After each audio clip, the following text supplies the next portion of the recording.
All right, last but not least, is the Muslim ban. Today, Donald Trump signed a new executive order. This version of his immigration ban, or his intense review, is only barring visas from 6 Muslim countries instead of the previous 7. They've left off Iraq in this case. Citizens from Iraq can now travel to the United States. It also scrapped the provision that expressly or explicitly protected religious minorities.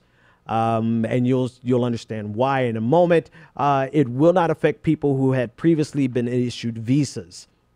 So this ban, and it also has a delay before it actually takes place. Donald Trump actually is part 2. They're trying to do it as properly as they can to cut constitutional muster and review by the federal judiciary. With the last ban, it was not struck down, but it was a stay was placed because with the religious,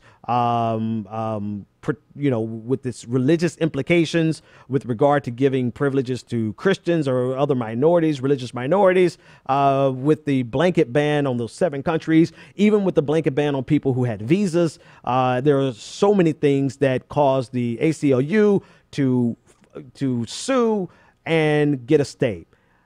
In other words, it just could not cut constitutionality.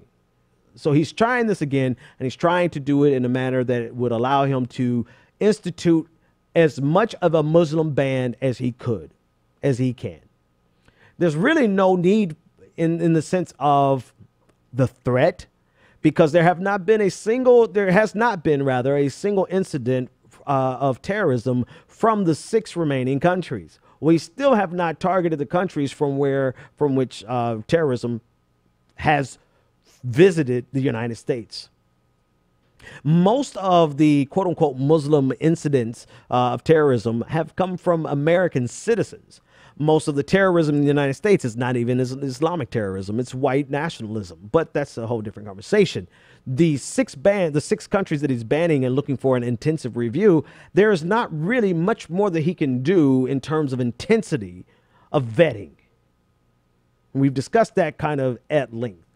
The only thing this is going to do for Donald Trump is for him to be able to say he kept his campaign promise of instituting a Muslim ban, which is ironic because he can't even say that, because in a review, when this goes to court, if they see the intent was to ban Muslims, that can actually play into their decision. So Donald Trump, who wants to institute a Muslim ban, can't actually institute a Muslim ban, or can't say that he's instituting a Muslim ban, because if he says that, it prevents him from being able to ban people from the 6 remaining countries.